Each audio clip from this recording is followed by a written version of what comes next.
Okay, pag-usapan natin yung unang topic natin noong fourth grading o ngayong fourth grading, itong fundamental attribution error. No? So, sa psychology, kapag sinabi nating attribution, ito yung sa madaling salita, no, kung paano natin i-describe yung behavior o yung kilos ng isang tao. Okay? Balikan naman natin yung FAE o Fundamental Attribution Error. Ano ba yan? No? Ito yung uri ng thinking error kung saan hinuhusgahan natin yung isang tao nang hindi natin isinasaalang-alang yung sitwasyon na kinaroroonan niya. Okay? So, mamaya mas magiging malinaw yan. Pag-usapan muna natin yung dalawang paraan natin ng panghuhusga sa isang tao. Meron tayong tinatawag na dispositional attribution at situational attribution. Yung dispositional attribution ay internal, no? Paano ba to? Nakadepende ito o hinuhusgahan natin yung isang tao batay doon sa kanyang personality, values, beliefs, and opinions, no? Halimbawa, ito yung sitwasyon. Yung tito mo, fan siya o supporter siya nung isang politiko. Okay? Fan siya ng isang politiko. Alam mo na fan siya ng isang politiko. So, nung makita mo, nung isang araw sa Facebook, nagsishare siya ng mga post tungkol sa kabutihang ginawa ng politikong yon. So, pwede mong sabihin ngayon na, okay, ano to, kaya niya sinishare itong mga ganitong bagay kasi supporter siya ng ganitong politiko. Diba? Supporter siya ni governor, kaya niya sinishare to, kaya niya sinasabi yung mga mabubuting bagay tungkol sa kanya. Yun yung dispositional attribution, no? Inuhusgahan natin yung tao batay na doon sa pagkakakilala natin sa kanya, batay na doon sa kanyang personality, values, beliefs, and opinion. Ngayon, meron din tayong tinatawag na situational attribution. Ito naman yung kino-consider natin yung mga external factors bago natin husgahan yung isang tao. Okay? Hinuhusgahan natin yung tao or bago natin husgahan yung isang tao, iniisip muna natin yung environment, yung circumstances at community na kinabibilangan o kinaroroonan ng taong yon. Halimbawa, meron kang nakitang bata na sabihin natin elementary pa lang pero naninigarilyo na. Okay? Hindi ka pwedeng manghusga at isipin agad na siguro siraulo tong batang to kaya siya naninigarilyo kahit na ang bata niya pa. Hindi. No? Sa situational attribution, ang ginagawa natin, iisipin muna natin bakit kaya, ano kaya yung cause, bakit naninigarilyo na yung bata sa murang edad. So, isipin natin, ano kaya yung environment nila sa bahay. Baka pala yung mga magulang niya o yung mga kapatid niya naninigarilyo din. So, na-adapt ng bata. Okay? Or pwede rin yung circumstansya, no?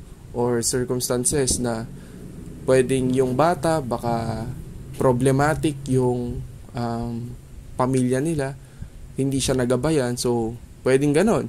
Okay? Community, pwedeng baka yung mga kaibigan ng bata pala naninigarilyo at nahawaan siya or nakisabay siya, no? Para hindi siya ma-left out doon sa kanyang mga kaibigan, no?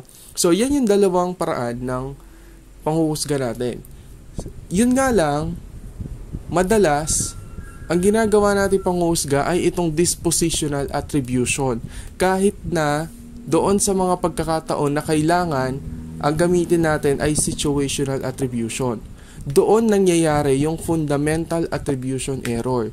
Wherein, panay gamit tayo ng dispositional attribution o palagi natin hinuhusgahan yung internal o yung pagkatao mismo ng tao sa halip na isipin muna natin kung ano ba yung mga external factors na naka-aapekto doon sa pagkilos ng taong yun. Okay, uulitin ko, dalawa yung paraan ng panghuhusga natin.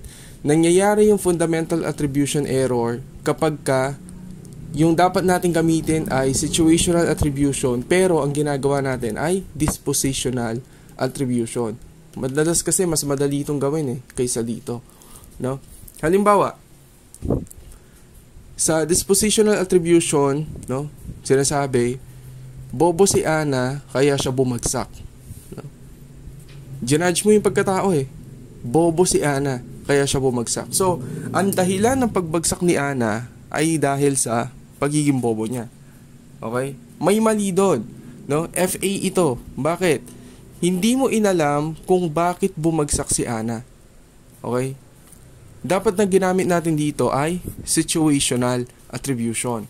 Pwedeng nagkasakit pala si Ana kaya hindi siya nakakapasok masyado sa school, kaya naiwan siya sa mga pinag-aaralan. O pwedeng may problema si Ana nung araw nung exam kaya hindi siya nakapag-focus sa kanyang pagre-review o iba pang mga dahilan, no? Kaya nagkaroon ng error dito kasi hinusgahan natin agad, no, yung pagbagsak ni Ana without even thinking ano ba yung mga external factors na naka-apekto doon sa pagbagsak niya. Susunod, meron kang nakitang reporter, no, or ito actually study to before, no, ayon dun sa isa kong source na napanood. For example, ganito yung nangyari. Merong isang tao doon na nagsulat ng book. For example, no, pag-usapan natin tungkol sa mga nangyari during President Ferdinand Marcos Sr., no? Okay? Merong isang author na nagsulat ng book tungkol kay Ferdinand Marcos Sr. At yung laman ng book na yon ay positive. Okay? Positibo. So ngayon, kapag tinanong mo yung mga tao, pinabasa mo sa kanila yung book, tapos tatanungin mo sila, ano sa tingin mo, anong klaseng tao yung author nito sa tingin mo? Okay? Madalas, most of the time, no, parang 93% yata, ang ginawa nila ay dispositional attribution, wherein sinasabi nila, no, ano yan, pro Marcos yan, kaya niya isinulat yan. Okay? Kasi nga yung book, pro Marcos yung laman. So, therefore, yung author, edi pro Marcos din. Okay? Pero, hindi nila naisip, what if yung author binayaran lang? O kaya, bahagi lang ng trabaho ng author yun. Kumbaga, yun talaga yung kailangan niyang gawin. Yun yung utos sa kanya ng kumpanya.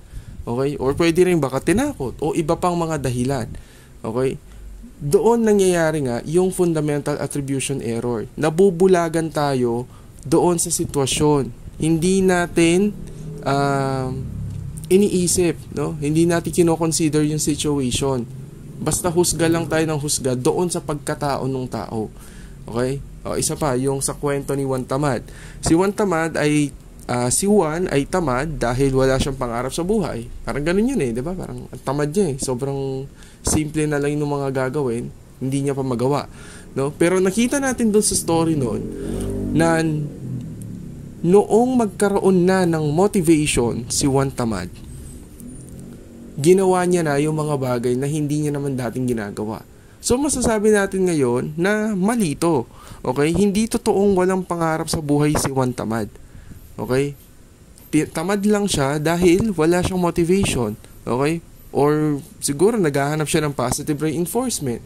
Pwedeng baka inuutusan siya pagkatapos wala naman siyang natatanggap na kahit papuri man lang. Okay? So, pwedeng yun yung dahilan. No? So, yun yung fundamental attribution error. No? Hinuhusgahan natin yung isang tao without considering the situation. Okay?